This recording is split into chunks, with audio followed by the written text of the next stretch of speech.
practically, if not literally, the cheapest dawless hardware sampling setup one could have, and it is thrilling. We're gonna have a good time.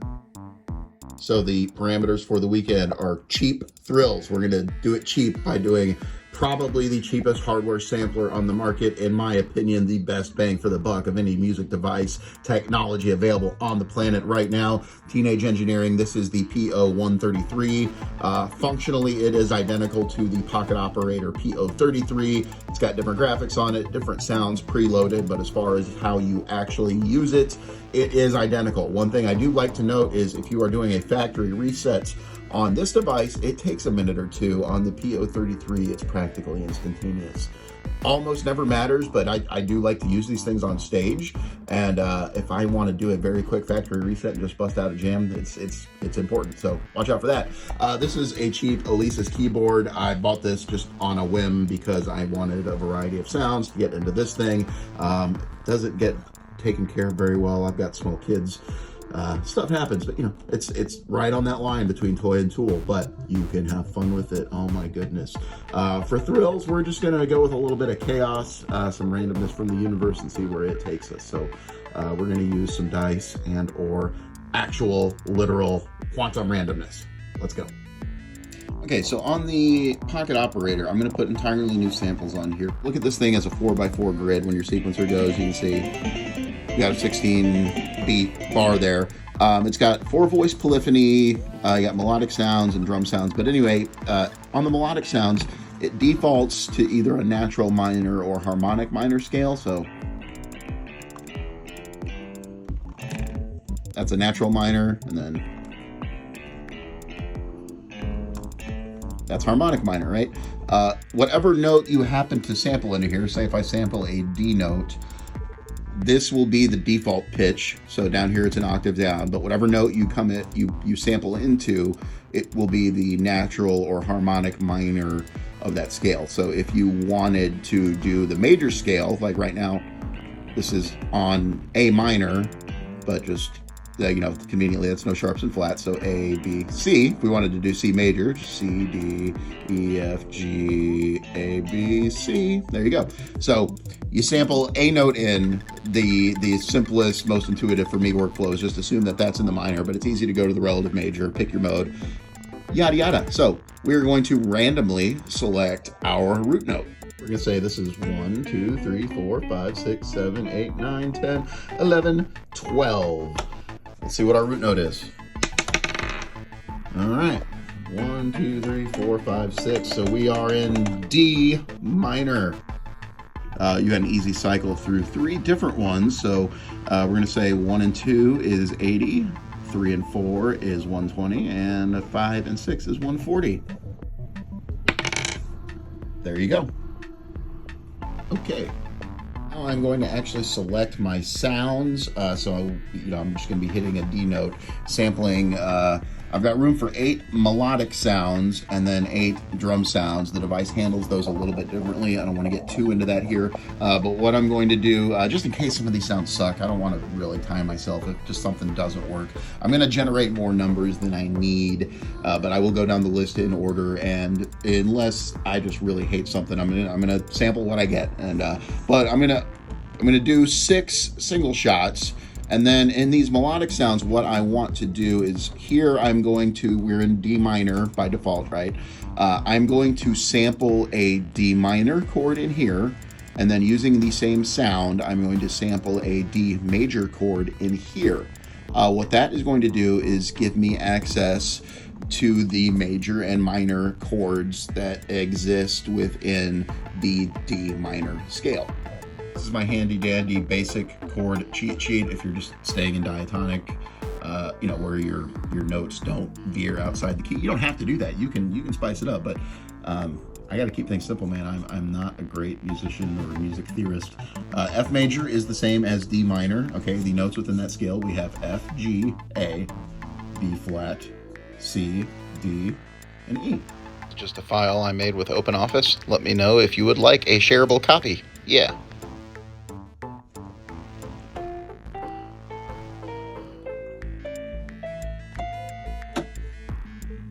Okay, so we can follow this chart, and this will tell us also what notes by default are in here. If we're in the D minor scale, the notes will be in the order of D, E, F, G, A, B flat, C, and then for harmonic minor, you're going to get a C sharp instead of a D, I believe is how that's going to work. So yeah, it would be D, E, F, G, A, B flat, C, C sharp, D. And that's your octave there, right? Now, if we're doing a chord, you keep that root note there and you just slap major or minor on it, right? So if I sample a D minor chord to here, what I'm going to get as I go down the line is it's a D minor chord, an E minor chord, an F minor chord, a G minor chord, A minor chord, B flat minor, C minor, C sharp minor, okay, which those are not, I don't have a C minor in my scale here, but when I sample a major chord, I'm going to put a D major chord here, and now as I go down the line, I have D major, because it's a D note, D major, E major, F major, G major, A major, B flat major, which is the one here, right? So other than that diminished chord, which diminished chords are kind of funny, and if you are a basic ass composer like I am, you tend to avoid those. Those are just a little spice, but you can kind of pretend they don't exist. You can write a million songs using just chords 1 through 6 of whatever scale you're in, right? So by sampling a D minor chord to here and a D major chord to here, I now have access to, one way or another on one of these slots, I can get to the chords of the scale. So if I want to have an arbitrary major minor chord sequence, I can do that.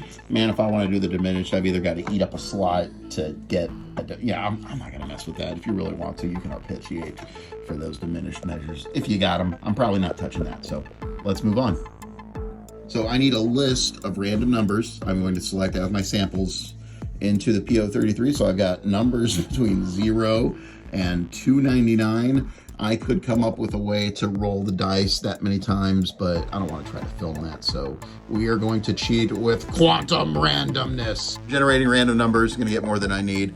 We've got 4 sets of 8 numbers each, 0 to 299. That ought to give me more than I need to work with here.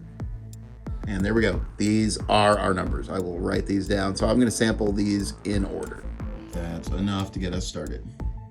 So at this point, I am introducing 2 things. We have the roll and go mixer. This is only here for video purposes. If I was not filming this as a video, wouldn't need that, of course. And I am adding a microphone. Literally bought at a dollar store, like a dollar plus store. I don't remember. I maybe paid $4 or $5 for it. I'm not sure. This is the only microphone I currently own that is capable of plugging into here and giving me some kind of voiceover while simultaneously doing line in. I have no idea how this is going to sound. I'm going to turn this microphone off now, and then we're going to sample our sounds.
Let's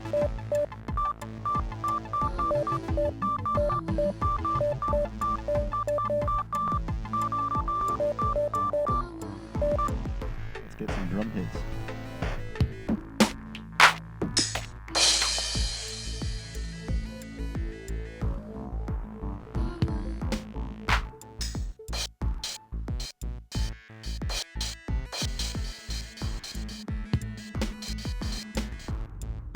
For the next step, I'm going to map out two separate chord sequences. Could be verse, chorus. I'm just going to call it part A and part B. To keep things simple, they're each going to be 4 chords. We're going to pick them with a die roll. We're going on what I am going to call the PO scale degree, which on here, the sample's to minor by default, right? So that's going to be D minor on down the line here. To keep things rooted, pun intended, I am going to deliberately start part A with the 1 chord, which is going to be D minor here. Part 3, very deliberately, is going to start with the 3, that is the relative major, F major, and then I'm going to let the die rolls fill in these other ones randomly, and may or may not re-roll if I get a diminished chord. We'll see what happens. 6, 8, and 4. Re-rolled 8, and we got another 4. Okay. And now for part 2. B, we got 3 again, 1, 1. Okay, 3, 3, 1, 1. That's our chord sequence. And then looks like we've got, I'm gonna leave myself maybe room for a bridge here. We are not using the 2 or the 5 or the 7. So I'll play around and see what those are. Maybe pick just one of those to vamp on. And I'm gonna go ahead and write these in. And for the moment, these are the chords we're going to try out. I'm going to have a part A that goes D minor to B flat major to G minor, G minor. A part B that has F major and F major to D minor. And then I think if I get to a bridge part here, I think what I want to play around with is either just a 2-5, 2-7, so E dim to A minor, E dim to C,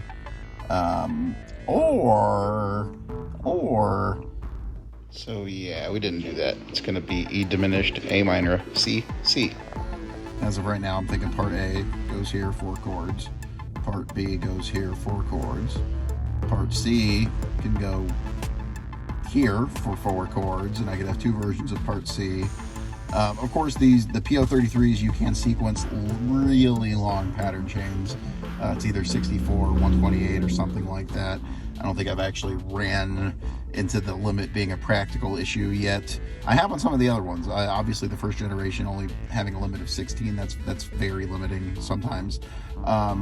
So if I'm pre-composing something here and just kind of going to hit play-ish, yeah, I might do a bigger structure where it's part A is 1 to 4, and goes A, B, A, C, but I can sequence versions here, so the first iteration of part C is maybe 9, 10, 9, 11, and then the other one is 9, 10, 9, 12, I don't know. I'm going to play with it.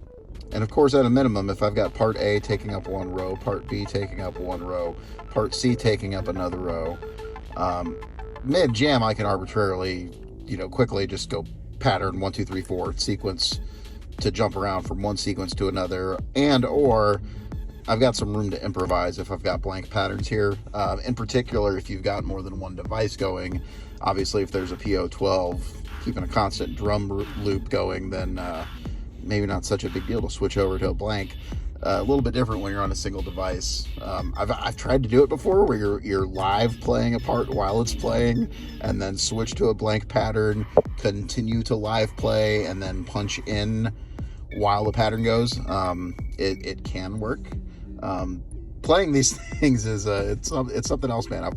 I grew up on guitar, so to speak, and there's a certain sense in which those kind of instruments, your traditional instruments, are more forgiving as far as, if you flub up a note, you just kind of keep playing, pick back up where you were. These guys, they're just running on their own clock, they're going to keep doing their own thing. For better or worse, they do exactly what you tell them. And if you tell them to do the wrong thing at the wrong time, and that cycle, if you got to wait for the measure to come around again, or worse, your long ass pattern to come back around again, that can be a little weird. So it's fun navigating the differences for sure. Let's make a jam.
way to make stuff with one of these.